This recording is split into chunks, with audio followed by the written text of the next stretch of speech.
Hey, Caleb. Today we're going to talk about the Social Bloom outbound email service offer so that buyers reviewing the service offer in the Cloud Task Marketplace can decide whether they want to invite you to an interview for their service request or not. We just got 3 questions. Let's get started. What are the components of this service offer?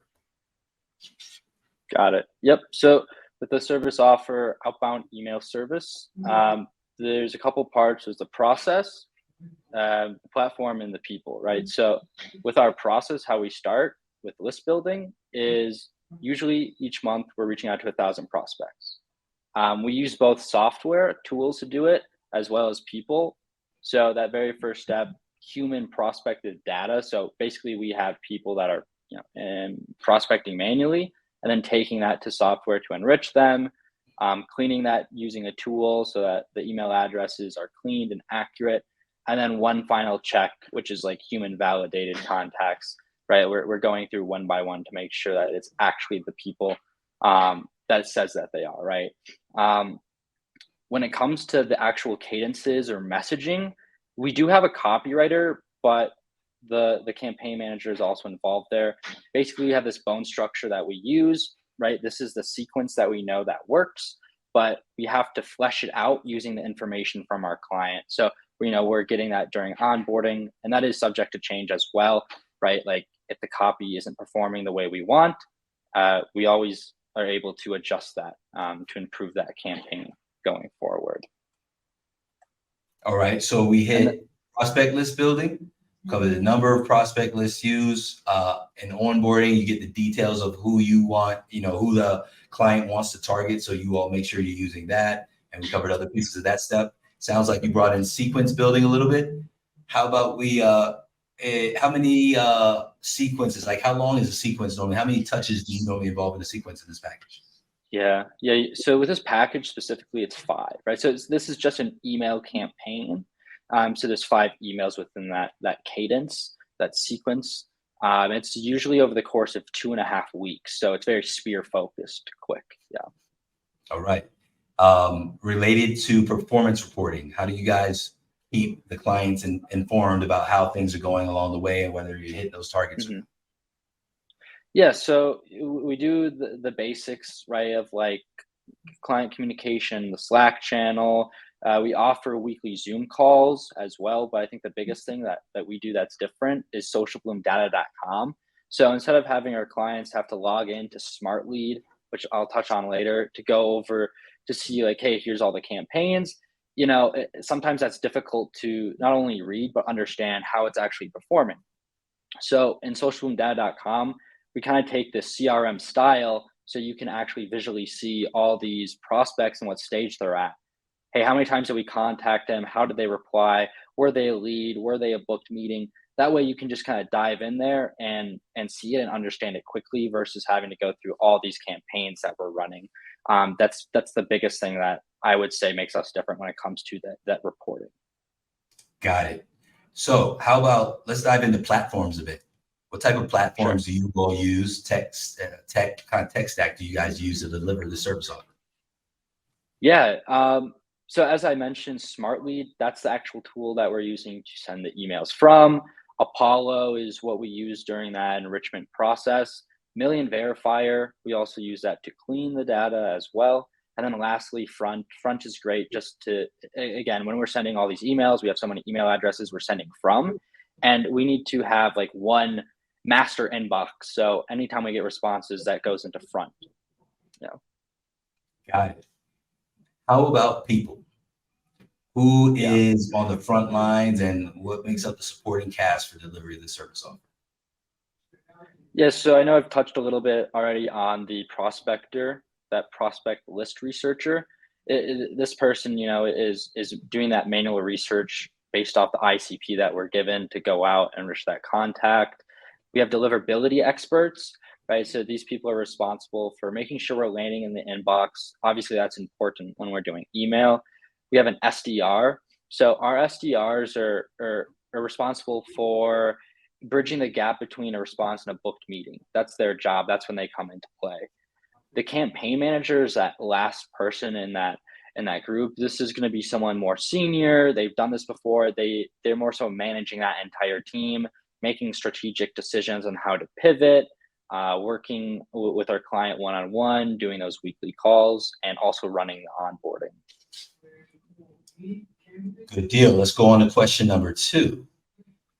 Who's the best fit for the service offer? So let me say that a different way. What's normally the situation when you sign up clients for this service offer rather than another one of the service offers in the Social Bloom portfolio?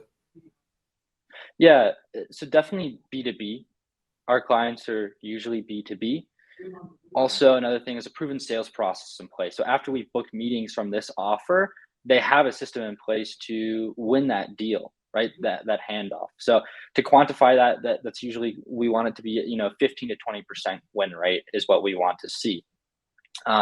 There's 2 other big important parts as well, which is a 5,000 plus TAM. So there's 5,000 plus organizations that we can reach out to that would be a good fit for them and their offer as well.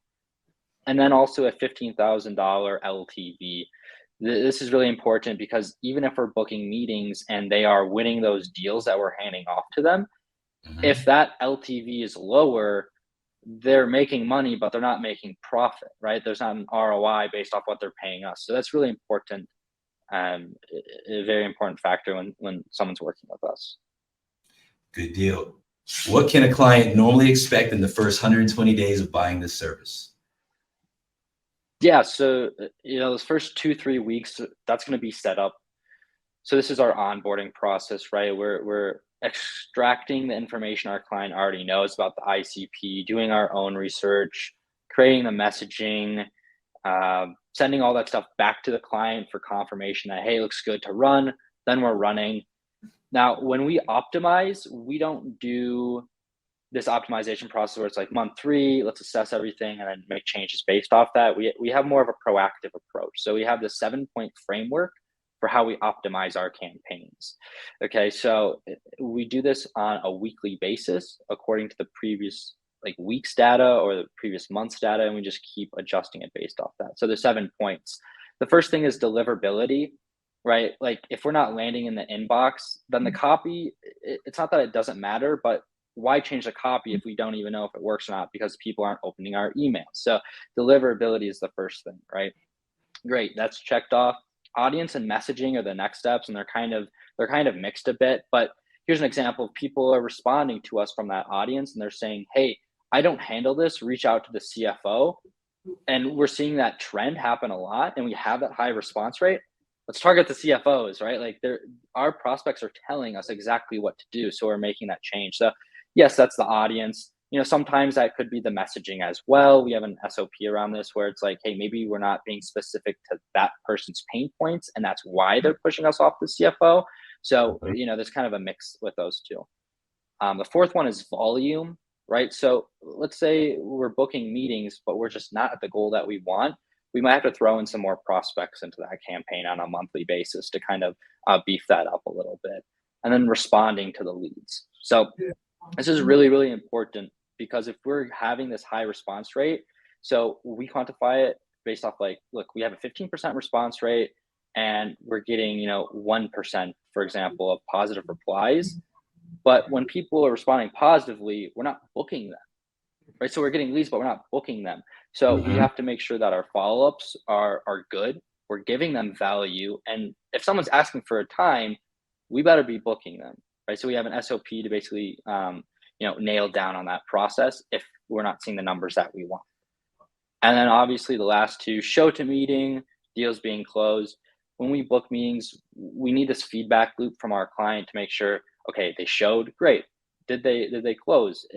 If yes, awesome. How can we repeat that? If no, why not? So that way we can improve that very front end, which could be audience or messaging, right? Like the timing a little bit there. So that feedback loop is really important. But yeah, that is the 7-point framework right there. And the other parts too, around 4,000 contacts over the course of 120 days is usually what we're doing. Socialbloomdata.com, that visual pipeline is, kind of what we're building for that client as well.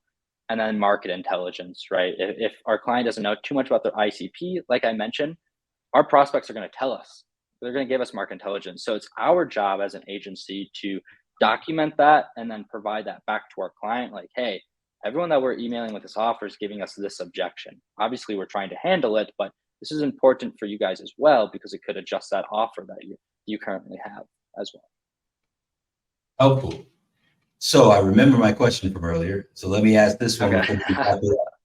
And it was, you mentioned a 20% close rate. Is that something you would say would mean that ideally the buyers that would get the most value out of this service offer are ones that have an existing track record of closing their deals already so that they can show 15 to 20%? Yeah, I mean, yes and no, because in value in terms of ROI, for sure.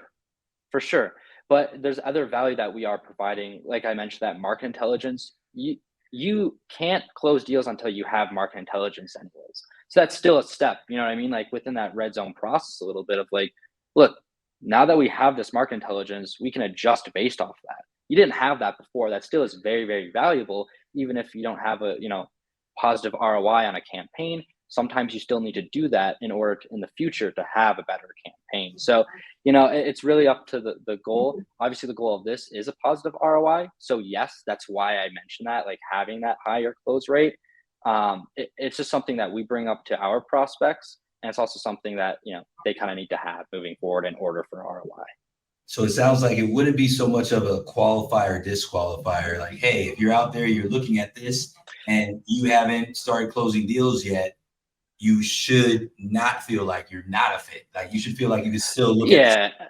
But when you partner with them, then you're working with them to try to use that to optimize the campaign until they get to that 15 to 20%. Ideally, they'll be training their internal sales team so that they're getting better on that front so they can close more of the leads that your team generates for them. Exactly. And it really comes back to communication on that front end before that deal moves forward on that.